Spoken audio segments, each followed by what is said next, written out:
Hi, everyone. Welcome to episode 4 of the Enriched Podcast. As you can see, I am the one who will be taking over today. Ninaitwa Benjamin Kitonga. Siko peke yangu. I am accompanied by two of my friends. Nitaacha wajiintroduce, halafu watuambie venye wiki yao imekuwa. Tuanze na Chapo. As you have heard, my name is Nicholas Kimathi, aka Chapo. Mimi naendelea tu poa. Niko very pumped for this new episode because of what we will be discussing, but we'll stick around too. You'll find out. But all in all, I've been great, and I thank the Lord. Thank you. Shule inakupelekaje? Mi nimemaliza shule bana. Nice. Nangoja kuvaa hiyo gown. Nice. Tuende kwa Dorcas. Hello. Hi everyone. So yeah, it's Nashipai. It's I hope mko poa. Wiki yangu imekuwa poa. Na starter kidogo, poleni. Network ni mbaya. Yeah, just kidding. Niko poa. God has kept me well, and guys, glad to be here. Lovely. Today we'll be addressing a very key topic in the lives of Christians, and we'll be addressing the key issue of faith and fear. So I think I'll open it up to everyone. Tunaanza tu na Dorcas. What is faith to you?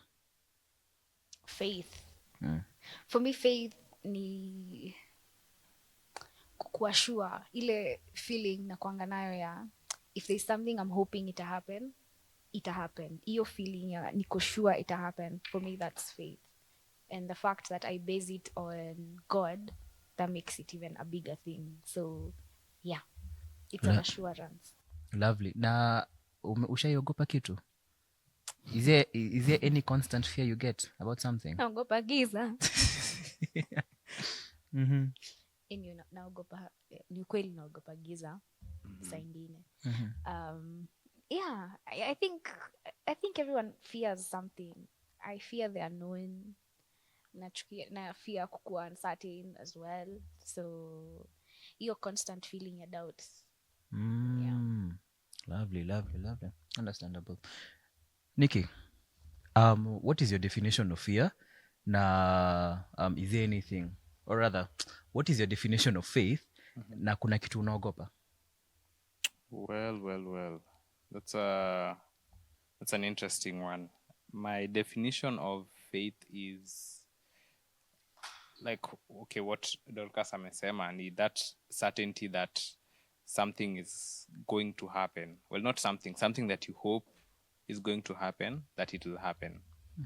And on top of that too, for me, it's more about the not worrying about how it will happen, but just knowing it will happen, especially when you pray for something. Like, for example, you pray to graduate or to get that good grade. If I were to say that I had faith, it will mean I stopped worrying about the process, I stopped worrying about the marking, about everything else, and just have faith that God will make a way because He can. Yeah, and as for fear, hey manze, I'm scared of a lot of things, bana. The spirit of men's mental health, manze, mimi niko na a lot of things that I am afraid of. Anza na shule. Manze, naogopa tu vitu niliandika kwa hiyo paper. If it was to come out to the public. Anyway, but on top of that, I also fear like the unknown, things that are out of my control, but sijali, tumeambiwa do not be afraid, kwa Bible. So I'm holding on to that. And yeah, tutaona, I will see how it goes. I will keep you guys updated. I think tutakuja kwangu. So I think my definition of faith will be having complete trust in something or someone or any action that you are doing. with the hopes that itajipa at some point. Na I think I use the verse that says that for I know the plans that I have for you, says the Lord. Plans to make you prosper and not to fail at all. So I think that has been my motto as I do my daily things, as I have different views or different plans that I have for my future. Unaelewa? As for fear, naogopa ujimoto. I feel like kila mtu valid. but I feel like kila mtu anasemanga hivyo. Ni serious. Ujimoto can do damage. Yeah, that's true. Naogopa giza pia, not so much, but nena hapo tuko exam room. Kuna hiyo sasa ndo giza naogopa. Giza ya exam room. Sio ya kuzima stima hapo bedroom. Kwa hapo mtihani manzi. Unajaribu kuflip pages hivi uone ni swali gani unaweza fanya. Unapata umesha flip exam yote. So yeah, I think that's how I would address it. And a question that I would give out to the audience, to us, ni nini unaogopa, and how do you try addressing it? As my friends and I will be tackling this issue today. Allow me to read a verse, or rather mention a verse, which is 2 Timothy chapter 1 verse 7, which says that for God has not given us a spirit of fear, but of power, love, and sound mind. Dorcas, how do you view that verse? For the Or Lord what is your has understanding? not given us a spirit of fear, but a spirit of love and a sound mind. Sindio? I think fear attacks our minds in so many ways that I don't think tuko na enough words ya kuexplain. So hapo kwa sound mind, the fact that God anajua fear will attack our minds, like God make provision, anajua mtakuwa afraid, but ana make provision ya anawapea a spirit that will give you love and a sound mind. Like state of mind yako unaweza question sana, especially ukiwa na fear, like am I being rational, is this logical, is this valid, and all that. And sometimes as humans tunatakanga hata our friends watuambie ati no, it's okay, it's a valid fear. Fine, but what are we doing about it? So banking on Christ, banking in God, unajua he will keep me sane. Through my fear he will keep me sane. Yeah, That is actually true, and I agree with it. Nicholas, what are your thoughts on the verse? Japai. Yeah, I believe he did not give us a spirit of fear. And when you think about it, man, every time that you are afraid or that you feel fear, it's usually santasemaje. Okay, mi naonanga kuna fears types mbili. Kuna the reasonable one, the survival type of fear, ile yenye ukiona manze ukitembea Rongai uone lion after umefungua gate manze, if you still feel manze he did not give us the spirit of fear, sijui santa kuambia nini. But then kuna hiyo fear. You never know. Sasa ushapea dreadheads kwa fan base yetu excuse. I'm sorry. Yeah, but jokes aside, I think kuna that fear, the one that motivates you to survive, the rational one. But then kuna the other one that is just Santa Semaje, it does not come from God. And I don't think it's reasonable. Like for example, hiyo watu wanasemanga manze ati sijui I'm socially anxious. You're afraid of something. Ama when you're fearing mambo ya results, that kind of fear to me naonanga it's very unfounded and it's very it doesn't help you, it doesn't help anyone else, it only serves to diminish your spirit. So yeah, I don't think it comes from God. Yeah, I think anything else Dorcas amesema tu imechukuliwa, imekuwa addressed already. I think I agree with both of you. How I'll view it ni there are two kinds of fears. generally in the world. There's the positive fear and there's the negative fear. The negative fear ni yenye both Nikki na Dorcas wameaddress, ile inakosingi paralysis, yenye inakos some separation from God. Hiyo ni, that's something that has been put there by the enemy to make us fumble. We call it fumble ama turn away from God. That's the kind of fear that we should always be avoiding. Then there's the positive fear, ilaya, the fear of not doing what God wants, going against His word, doing things with a consciousness. By then I'm doing something wrong. Fear of God. We should be having that fear of God. He's always there. Because we always say that He's omniscient, He's omnipotent, omnipresent. He's always there. So that's the kind of fear that we should be having, the positive one, not the negative one. Work out your salvation. Exactly. With fear and Mm-hmm. trembling. And how do you address it? Personally, I would say that you need to be reading the Bible on a constant basis. Unaona venye people normally go out and work out their muscles. Hey, Unaenda gym, unaamka 5 a.m. it's been a while. Mnaamkanga What 5? Hata 4 a.m. Kwenda tunakuwa. gym. Hey, hujui gym rats man. Gym ni 24 hour 24/7 business. So nikifungua gym. Eh, Sawa. Yeah. ngoja January bana. Sai manze watu Wametulia tu. manze sai tunajua workout ni maandamano.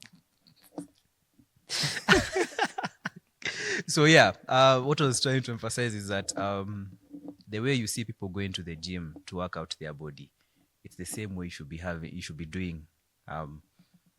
Wake up in the morning, read the Bible. That should be the first thing that you should be doing. If it's possible for you kuamka asubuhi ati unaingia TikTok na saa hizo ni 3 a.m. Try something else. Mnaguza watu. Yes. I'm touch grass bana. Yes, I was looking for that word actually. Touch grass. Touch In grass. this moment, go read your Bible. That's how you overcome your negative fear. But moving on, what is the role of faith in conquering our fears? I open it up to everyone. The role of faith. What is the role of faith in Conquering fear. Yeah. I think what I would say personally, in my experience, the role of faith is more to act as a assurance, because it's actually not just a matter of just faith, because a lot of people nasemanga manze, I have faith in my security system, in my sijui, in my bank, the vitu zote, but faith in God, how faith in God addresses fear. So when you have faith in God, it comes from the knowledge that He is omniscient, He is omnipotent, He knows everything that is going on, even before you go and tell Him, and He has the power. He owns 1,000 cattle. He owns cattle. Cattle on 1,000 hills. Yeah, kuliko hata Murkomen. So there you go. So He has all the resources you could think. He can make mountains move. So knowing that, there is no fear that you can bring to me and tell me, manze, najua God anaweza fanya, but manze, spiders, wow. So, like your exam in the face of the Almighty God doesn't really even compare. It shouldn't even be something that bothers you, That job interview, that relationship with someone, a close friend of yours or loved one, those are things that you should bring to God in prayer. And once you reinforce that prayer with faith, you should believe that it has already happened, think of it as it has already happened, and just believe that God will do the rest. So I think that's how it overcomes fear, because when you think about, like, tangu nikuwe mtoto, the fears I've overcome kama za madogi, giza, kuchapwa na mode. Like when when you really start to walk with God, all of them seem zina shrink, and eventually they're not fears anymore. They're just experiences, Yeah. Lovely. Lucas? Mine is just to echo what my colleague has said. Anyway, for real though, I don't have much that I can add on to that. All I can say is that faith is the anchor point. It's the thing that ties that inatutie between God, that thing yenye tunaogopa, and our sound mind. Like faith ndio kama kitu imetushikilia hivi. Without faith, there's no amount of me telling you trust in God that will make sense to you, because faith ni assurance. So kama unaogopa kitu na hauna faith na God ako hii side, utakuwa like ikuja venye itakuja, it is what it is. But nikikwambia trust in God, uko like, how does that look like? What does that mean? Ama how do I trust an entity mwenye sioni, Exactly. like, because faith is the assurance of things hoped for, sometimes unseen. So it's Hebrews 11:1. Hebrews ay. Point is, mnaget, faith for me is like an anchor point. Yeah. I think I will also echo what wakili venye wamesema. Thank you for maximum cooperation. So yeah, I think I'll just echo what they've just said, or rather to add more points. So one, faith shifts your focus from the problem to God. Juu, honestly speaking, if you ukijua there's an issue, unajua this is beyond your control, si utaanza tu kuogopa. Yeah. What does faith do? It moves your mindset that, or rather it moves your thinking from I can't do this to let God take control of this situation. Now it removes that heavy nini burden you keep on feeling in your heart. I think I would go to Isaiah 26 verse 3. Allow me to read it. You will keep in perfect peace those whose minds are steadfast, because they trust in you. Faith leads to peace, fear leads to panic, and I think that applies to in every situation that we have. Mmesema story exams. Tuseme you're doing a very difficult course, na nikumbusha few semesters ago kuna course ilikuwa inanikimbiza mbio sana, na I did my part, but sasa you just pray and have faith and know that everything is going to be okay. But na nini, the kafia that you normally have inaishanga tu hivyo. Even hata ukiingia kwa exam kuna kale ka relaxation unapatanga, inaisha kabisa. You're able to think clearly and everything. It also applies to the nini, ukienda job interview. This company has a very difficult recruitment strategy process. Na there are stories that come out that whether if you don't have this, you're not entering. If you don't have money, you don't have nini. But God is a miracle worker. Yeah. So if you go with the faith that all things are possible, that kafia is gone completely. Now, two, just to say that faith will always empower us to act, not to fear. Fear will make you hold back. Fear will make you take a step back on what you do. But faith will make you more aggressive in what you do. To say you want to open up a business, but maybe the city council wanakuanga na these stories, you have to pay this amount of money na hizi vitu zote. Something can just happen, upitie to the normal process. They won't tell you to nini. Wapeka chai. Exactly. So yeah, I think that's how I would address it. Is there anything else you'd like to add? Let go and let God. Jesus, take the wheel. Lovely. To our audience, is there anything else you'd like to add? Tell us in the comments. Another question. This goes to Nicholas. What would it look like to choose faith when faith creeps in? When fear creeps in. Yes. Yeah, it look good. Certainly. What? Okay, how would it look? Wacha sasa niwape description skills za composition writing, primary school. Titanic breaking speed. Yeah, so I think it would look, this is how it would look to choose faith over fear. At first, you will be in that impossible or seemingly impossible situation. And sometimes the first thing you feel is fear. We're not saying that like choosing faith over fear, that fear won't be there. Fear will be there. You will feel that feeling of fear. I'm sure we all know, we're familiar with it. You will feel it. And then now that is when you decide which one you will choose. Fear, the one that you're feeling, or faith, the one where you let go of that feeling and let God do his thing. And how that would look like is you pray to God. You don't just assume, okay, God, we said that God knows, yes, and he does know.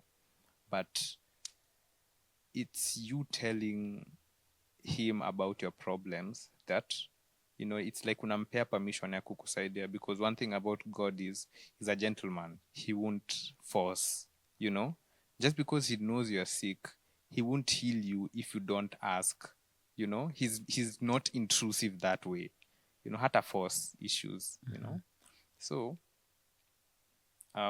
when you feel that first step, you feel the fear, then you remember who you are trusting, who has your back, who you put your faith in, and then you pray to him and tell him about it. After, you can just pray to him, umwambie, God, I'm scared about this and this and this.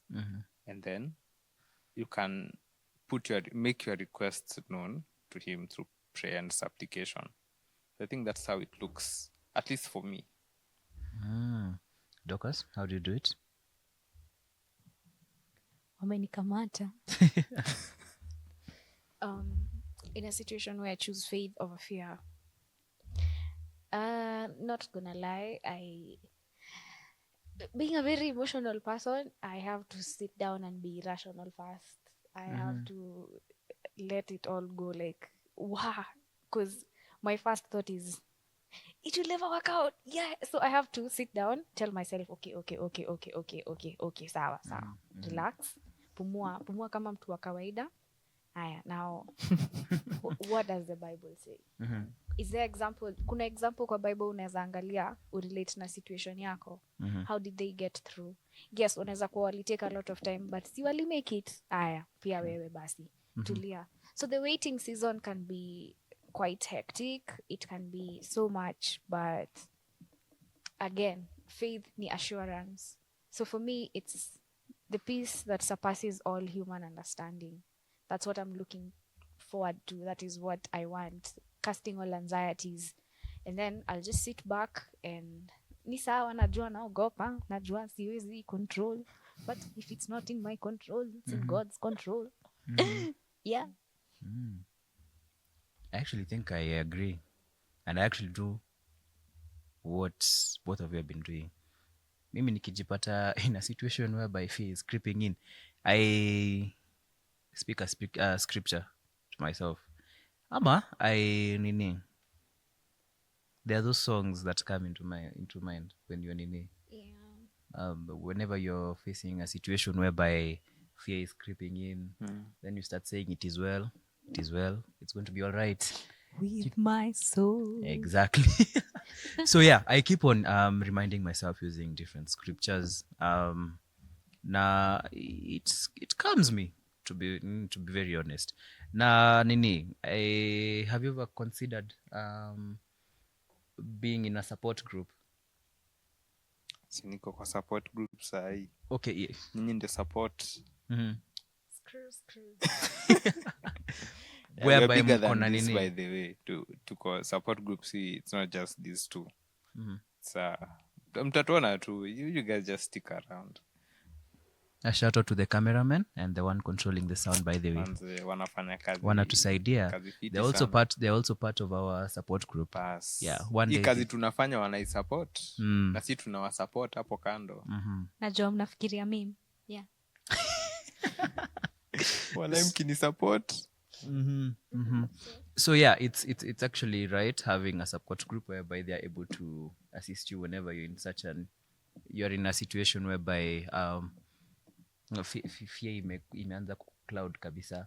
Having those kind of people will actually, being in this support group, inakusaidia you have someone to talk to. They will always be able to encourage you. They'll be sending you Bible verses, and yeah, it gives you a good grounding, and your faith is strengthened.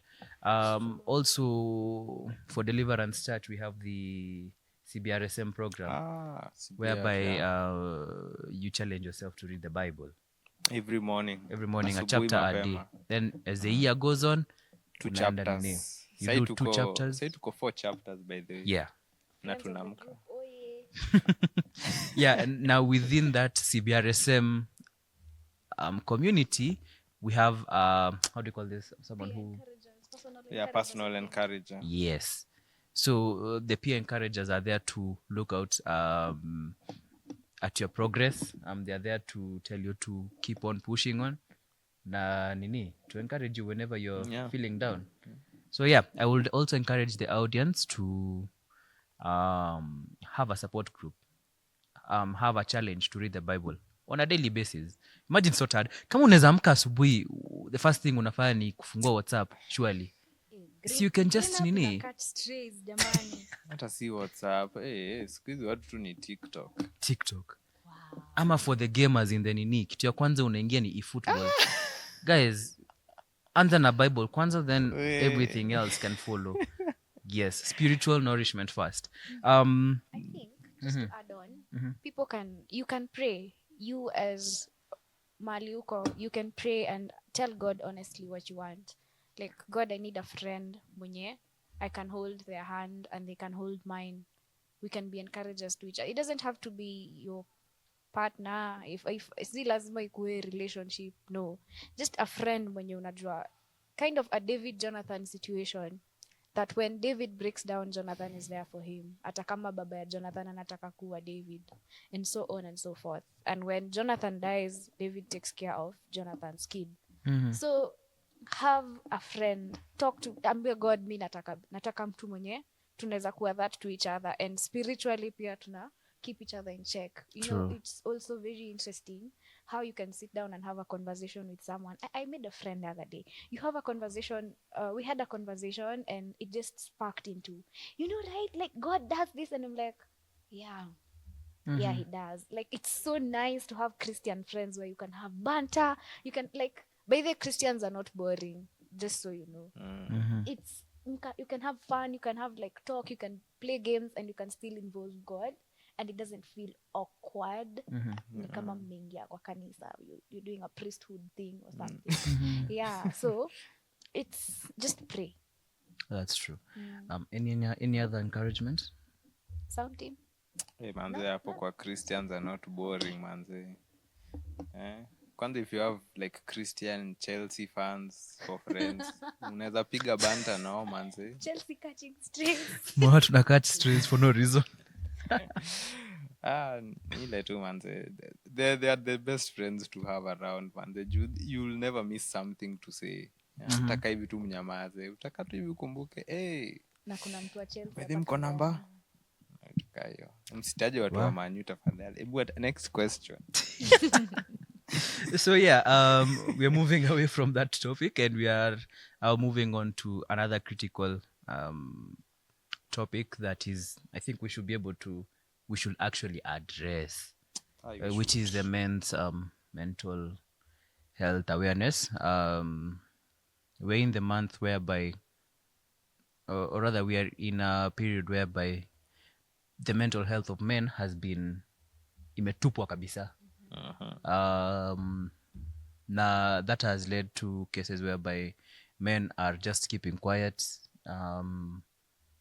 Na inafika to a point that they are deciding to do various things, indulging in alcohol, committing suicide, na various other nasty ways. What do you think, or rather, how do you think is this? Hata sijui nitaisemaje. How important do you think it is to speak about the men's mental health? Hey, man, for Christians, that is like one of the most, tasemaje, is the most underrated subjects, you know. Like, of course, nimesikia story ya Ruth a million times, you know, and it's empowering, na story ya Esther. But like when it comes to highlight characters for men in the Bible, especially for men's mental health, there is not really much there to find, you know. But nimekuja kuambia kunao, and it's very important juu like Nashipai amesema story ya David and Jonathan. If you go read First Samuel through to Second Samuel, about the relationship between David and Jonathan, and every time like the writer gets a chance anasema, and Jonathan was very fond of David, and David was very fond of Jonathan. Like they were so good of friends that, you know, like the situation ilikuwa too crazy. Like your dad wants to kill your best friend, so umeenda kumsaidia, and every chance you get unaambia your dad, ujamaa hajakufanyia kitu, so for David, imagine at that time he had literally no one else because he was on the run from the king. And so the king had the army at his disposal and everyone else, and he just wanted to kill David because he had a bad spirit in him. And so the only one who was like giving David, you know, heads up, kutoroka na encourage was Jonathan.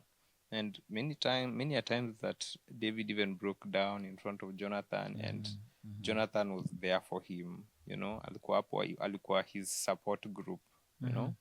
And so that's a model relationship for men when it comes to their mental health, because if you think about David was not your average man. Hey, if David was like angekuwa naishi this time, testosterone yake manze ingekuwa enough to like to carry the whole male population. Sawa, ni kwa show tu manze. David was masculine in every definition. This guy went to war, and the feats alikuwa ana pull, they were crazy. Hata wachana tu na hata kuwa Goliath. This guy, they were standing their ground. Imagine one man versus 800. And now walikuwa top 3 kwa David's army. Au ni top 3, and one of them alikuwa anaweza kustand his ground against 800 men, and he didn't lose, and he didn't die. Imagine, you mnasema wasijui 100 men versus one gorilla. We try one man versus 800, na ni uswadi na ma-arrows na hizo vitu zote, and that was just top 3. And they were not greater, and they were not, like, the Bible does not regard them as greater soldiers than David. So you can imagine what David alikuwa anafanya manzi. Alikuwa anakula Philistines for breakfast. Point being, this guy was a man, and still ukisoma Psalms, he has moments where anajidoubt, where ako filled with grief, where he breaks down, where he is weeping. So mimi ukiniambia ati mwanaume haupaswi kulia, mi nashangaa, kwani mbona tulizaliwa na machozi? Mbona uko na tear ducts? Ama hiyo ni mistake? It doesn't make sense why you would hold on to this projection of men, of modern men, that mwanaume sijui haufai like you shouldn't break down, you shouldn't speak about your problems. Yes, kuna time and a place for that, which we'll talk about. But it's not to say ati if you feel overwhelmed with the problems and unasikia the tears are coming in, that you're now less of a man.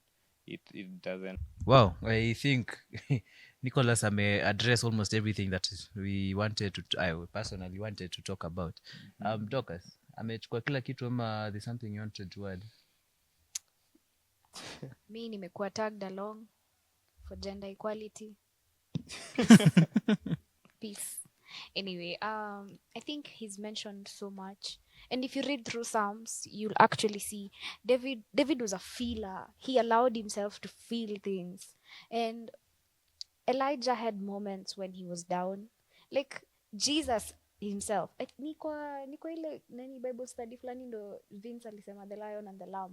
Like Oh, yeah, na- yeah. like Jesus alikuwa na ability ya kuwa the lion na alikuwa na ability ya kuwa the lamb. He still does. Like I mean, he's Jesus. So as an example of a man, Jesus felt things and he expressed them. Kama Membo alikuwa anawaita majina zenye yenyewe ngori. Ama wanawapiga whips. Ama anawapiga whips. And when his friend died, he actually cried. Like Jesus wept. Everyone knows that as the shortest verse in the Bible, but seriously, Jesus wept. Like he is God, he is man, and he cried. So it's okay for men to feel things. It's not just about empowering and focusing on female sana, but allow men to feel things. And you as a man, allow yourself to feel things. Hivyo tu ndo naweza ongeza. I think the only thing naweza ongeza ni kusema it's okay not to be okay. I think that's the most I think based on what has been addressed by Nicholas and Dorcas, it's okay not to be okay. Now it's okay to open up to someone whenever you're going through issues. This goes out to the men specifically. Juu mnakwaga na tabia ya kunyamazia vitu mkipitia mambo. Cameraman nakuona. Story ya kunyamazia vitu utaacha. But anyway, going back to Dorcas, what do you think are some of the challenges that men go through? Sasa mkiniuliza mimi naye mnanipoteza. Anyway. Feel free to tag us. You can tag us along. Oh, okay. Kwa hizo troubles zenye nimewaona nazo. Guys, it's time for tea. So you see these two men over here. Anyway, I'm kidding. I think one thing that men go through is lack of mentorship, lack of a figure, like mtu mwenye anaweza kuwa mtu they look up to.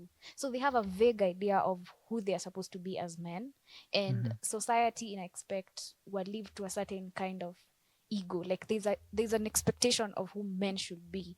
But no one, I think our generation say no one tells men, like hamjapewa list but this is what men should be. But then you wake up one day and everyone expects you to be unafaa protect, unafaa provide, unafaa ukue your best self kila siku, unafaa ukue control, unafaa ukue calm, unafaa ukue, like we forget that men as well are human beings. True. You know. And I think also on the men themselves, they also like to okay, akuna nta inject. You guys put each other down. Like it's okay for Chapo to tell Benja he's not okay. It's okay for him to shed tears. It's okay for him to turn red. By the way, Chapo kwa red akiwa amejam. Yeah, it's okay. It's very okay. No offense to light skins. And it's also okay for Benja to tell Chapo hayuko poa. You know? It's okay. Like, usi feel like less of a man because you felt something. Usi feel like less of a man. Yeah, that is the problem. You guys put yourself down. You put yourselves down kwa sababu ya ku open up, kwa sababu ya kufeel vitu. Don't allow that to put you down. Let it out. Feel things so that you are able to move on. Like, it's okay to not be okay, but then it's not okay to sit down in that mud and not move on and not wake up and not deal with it. Because you end up projecting it on other people. Unasikia, men are very violent. Men are... I think it's more of an inside problem. Ooh, okay. That's very true. Chapo? Wait. Oh, it's okay. It's still okay. But what umesema ni very, very true, manze. Men, we are the ones who really hinder our own emotional maturity. Well, kuna hiyo lack of mentorship, true, because without a male figure to associate with, uko confused about what being a man is. So, like, when you can't properly express your emotions, like, you just bottle them up, for men, most of the times we're in a burst to out as one big ball of rage, you know, and end up just hurting people around you and hurting yourself even in the process. And also an issue of the wrong mentorship, because as much as kuna mentorship, there's the wrong one. What I would say is the correct mentorship is, if you just read your Bible, that would be enough mentorship that you need. But because we're human beings and we need to be social and we need to relate to someone, I would say just get a male role model in the church, someone who you really admire, but akue in the church, because uko out in the world, I can't tell you just what kind of caliber of men you'll find uko nje, who believe all sorts of things. Some are very vulgar, some are very weird, but I can tell you in a church you'll find these male role models that can guide you along the lines of, like, for example, kuna vitu unaweza soma kwa Bible na maybe utaelewa, and it's something that you can't have a conversation with a woman about, so you go and talk to these guys.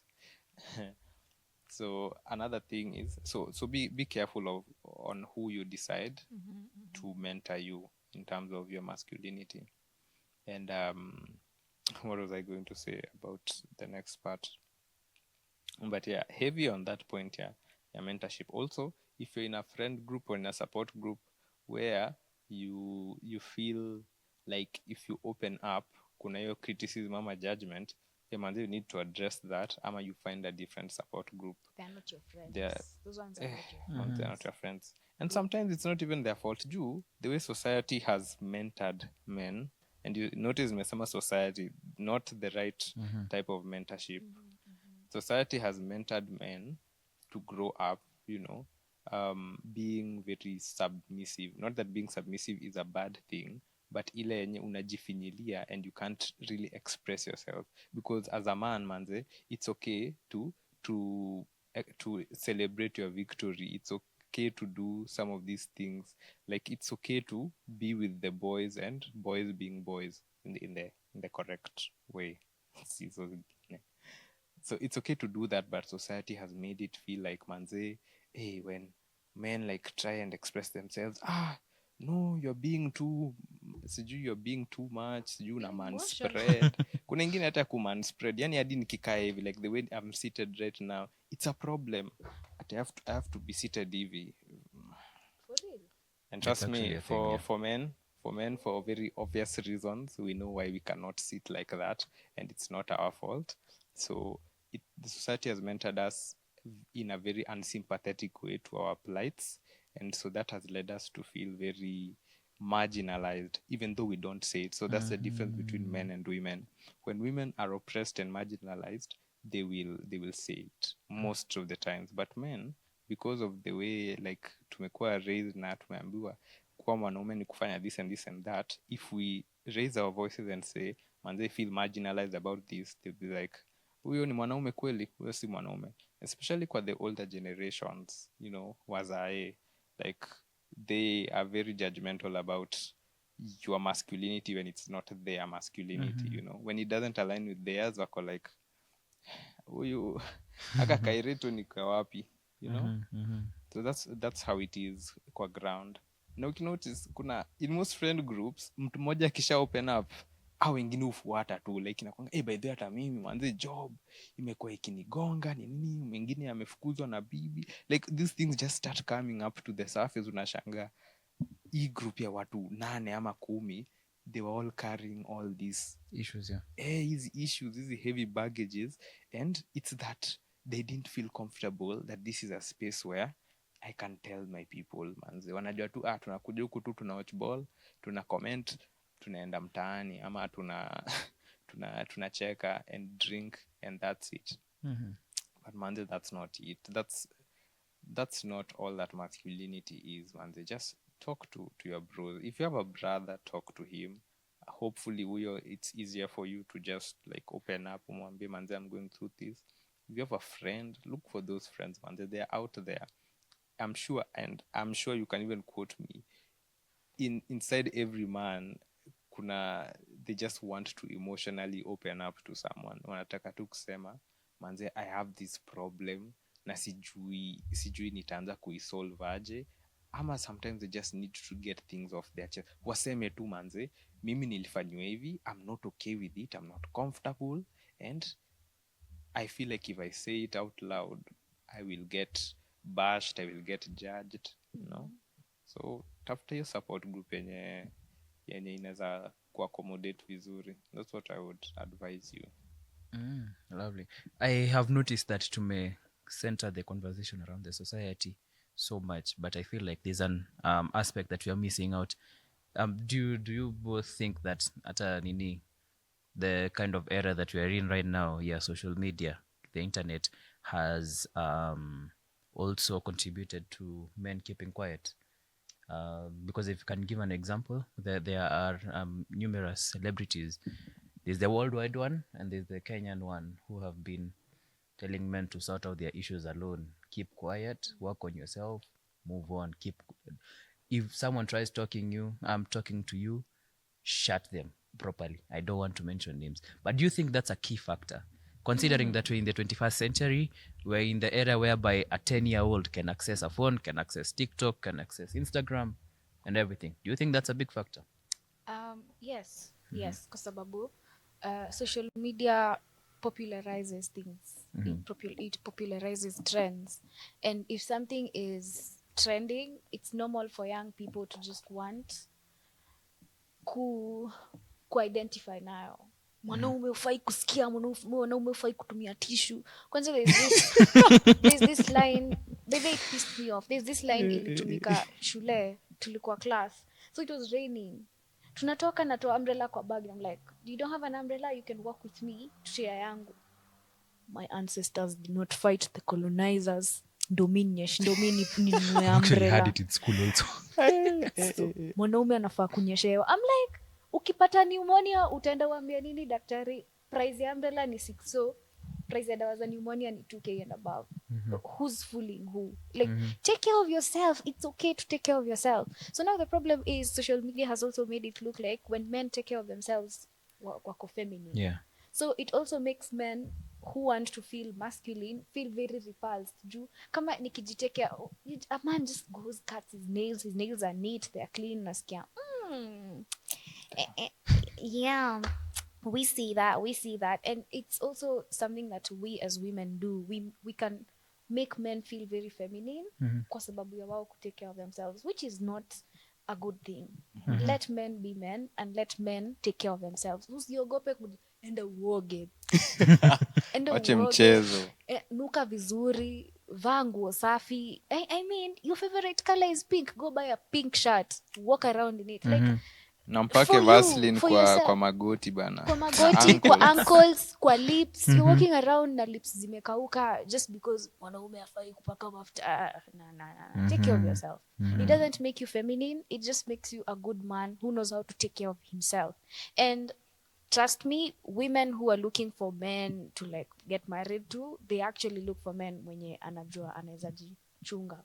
Because that is, it's something, it's in our heads. Najua huyu anaweza jichunga, huyu hata kuna siku nimemkuta hata nichunga aje kaa hizi jichunga, you know. So social media has promoted so much that inafanya men wana feel wako kwa cage. True. I'm not a man, I'm guessing. Yeah. Uko spot on. Ako spot on, si ndio? It's actually true. Man, saa zingine tuna feelingi kaa tuko kwa cage. Kama mimi kuna this nini. Mimi I love Santa semaje, not doing my nails, but I like keeping them short and clean because sipendi yo build up that whatever inaingianga hapo katika. I don't like it. But sasa ati mwanaume upatikane na nail cutter, they make it such a big thing manze. Wanaanza kuniuliza ni flags gani ninainua bla bla bla. But wao ndio red flags. Anyway, point is what your story mvua imenikumbusha kuna msee. Tulikuwa tunatoka hiyo building yenye nilikuwa nasomea. Kulikuwa kuna drizzle. Building. No, kulikuwa like kuna building ndani ya shule. JKUAT is a big place. Kwa tu unaweza potea.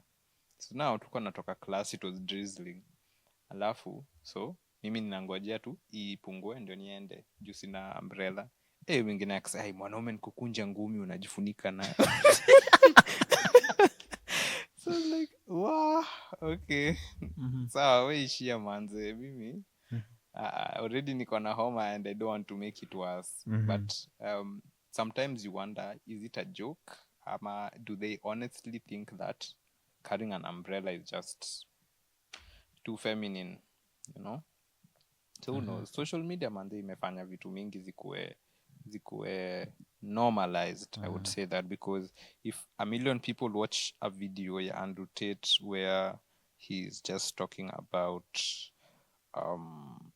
there's just a way he talks about women. Sitaki kuanza hizo debates hapa sahi, but I'm just saying Andrew Kibe, Andrew Tate, bro, don't let your kid listen to them. Don't listen to them because I think the least masculine thing you can do on the internet is listen to another man tell you how to be a man, you know?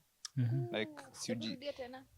the least masculine thing you can do on the internet is to go watch a man tell you how to be a man. Yeah, like the essence of masculinity is you're making decisions for yourself, you know? So ukiacha huyu akuambie manze nyoa nywele, grow a beard, enda gym. I'm not saying kwenda gym ni vibaya, but don't do it because you think that is your route to masculinity. Kuna women who are even masculine, not in the like negative sense. Masculinity and femininity are not negative, they just are what they are. They are ziko embedded in traits. Like a woman who is more direct, ako more confrontational, ako a bit aggressive in the workplace, hizo ni masculine traits. Doesn't make her a man though, you know, because men and women are just different. But you can have masculine traits and feminine traits. But what I would tell you is do not go to the internet to listen to these people. They say the wildest stuff ndo apate 2 clicks and views, but you take them seriously, you internalize them, you make them your whole persona. And when it comes to social settings, when you're actually with the opposite gender, wanashangaa, how does this person think this way? Like, ni nani alimwambia it's okay to think this way about women? Not gonna lie, as women will go gossip and we'll be like, Exactly. My sister alikuwa ananiambia the other day, someone alikuwa, they were having a conversation, so it was her friend, and then this guy who was, I don't know, sijui alikuwa nakatia nani between them. But then my sister alikuwa ananiambia, ai vitu alisema man, I was immediately repulsed, and I was like, yeah.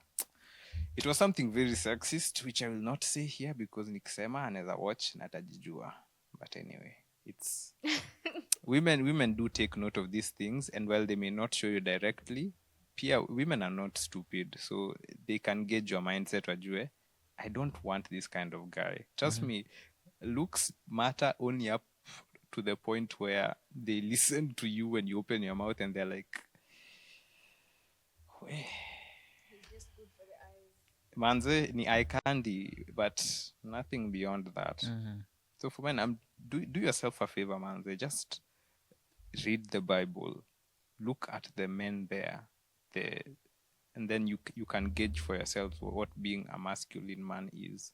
At least start there, because if the scripture is God breathed and God is your creator, and that is a fact, then all the men that he walked with, who walked with God and who feared God and listened to his precepts and his instructions, look at those men.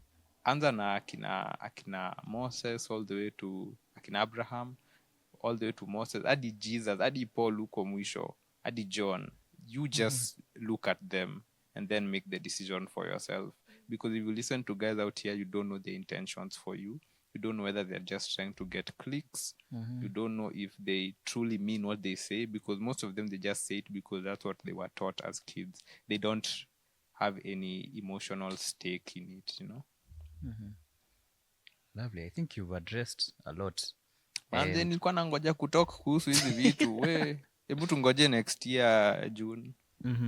Now, as we come to a conclusion of this episode, I know we had already started talking about some of the recommendations, or on a Christ-centered basis, on how to address the men's mental health. In just 2 minutes each,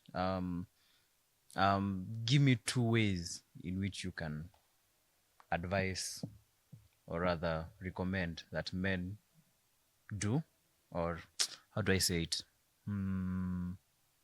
Nipeni njia zenye mwanaume anaweza tumia to cope with this situation.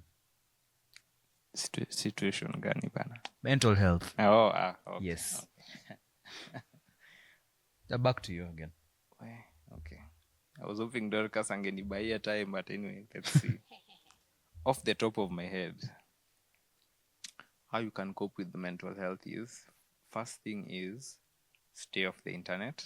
Like, don't look for solutions kwa the internet. Usiingie YouTube, usiingie Instagram, usiingie podcast kutafuta nini, kutafuta solutions. Ingia kwa Bible.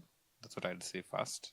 And or if that is a big step for you, go and talk to an actual human being. Like, if it's on the phone, ni sawa, but if it's in person, all the better. Because I find that just talking, that you're kuongea, it makes you feel like whatever was building up inside you is becoming less and less, like you're sharing the burden with someone else. But I wouldn't encourage your first step ikwe kuruka kwa internet kuangalia what is Kibe saying about it. Utasikiza the wrong person and they might make you even feel worse about your problem, ama they might make you feel like you are the problem and not the problem itself, you know. So that's the first thing I'd say. Go touch grass and ongea na a real human being, and end a church fellowship manze, and end a Sunday service. Like, don't be alone, you know. Go talk to someone. Trust me, you will feel better. The second thing I would say about coping is be mindful about how you cope. Like, just watch yourself manze. By this I mean, if, like, tuseme mimi niko under a lot of stress, I have to be very observant about how I act when I'm feeling stressed, you know, how I speak to people, how I do my work, you know, because most men, they just feel these intense emotions, ama wanna feel stress, anxiety, they end up hurting people, and they never go back to, like, awarudi kwa drawing board kusema, okay, this is what happened, I need to fix this. No, they just think it's a normal reaction, ama they just forget about it. No, I think human beings should, like, we are not animals. We can learn and unlearn things. And it is important that when you catch yourself in these stressful situations, ama ukijipata una panic, it's important you also, in that moment, you are aware of what you are doing, you know, because that's what the Bible says. It's okay to be angry, but do not let anger lead you into sin. Mimi naweza jam hapa nigeuke red, ni turn red, but if I just take a breather, niende hapo nje nipumue nipumue hewa safi and relax, I might have just saved myself, you know, saying some bad words to someone, ama, you know, just lashing out for people who had nothing to do with what I was feeling. So yeah, those are my 2 cents, literally. I think in addition to what he said, whenever you're looking for someone to talk to, a human, look at the character that they possess, na the values that they stand for. You may decide to talk to someone alafu instead of giving you good advice, they give even worse advice. Now, I've seen so many people go through that route. Now, it has not been nice at all. 2, there's something that I've seen around my workplace na nini shule.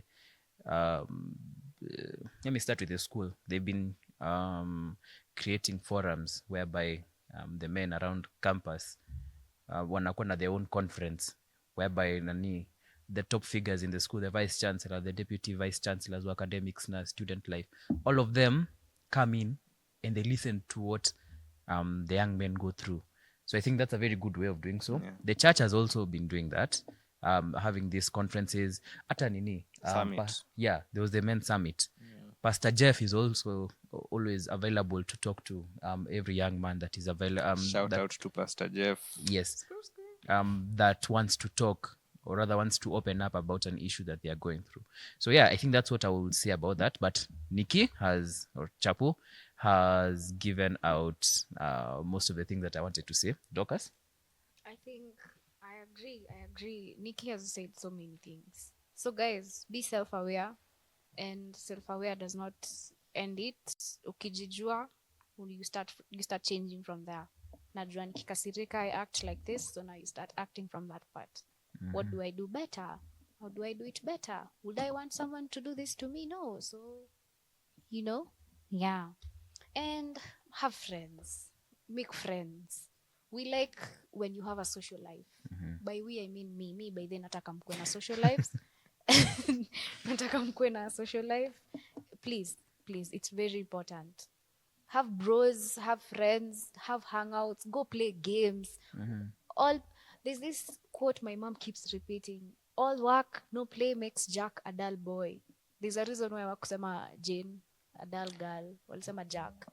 Enda ucheze, chukua mpira, toka na your friends even if they're 26 years old, mgonge mcheze hapo nje. Yeah, that's all. Also, just to say that Deliverance Church, there's a football team inaitwa DCFC. If you're interested, you can join us. Tunafanyanga a lot. It's a way of releasing your stress and everything that you might be going through. So yeah, that leads us to the end of our episode today. What do you think about the men's mental health, and what do you think about faith and how it helps us overcome fear? I have been your host. My name is Benjamin Kitonga again, and see you in the next episode. Bye bye, guys. Bye.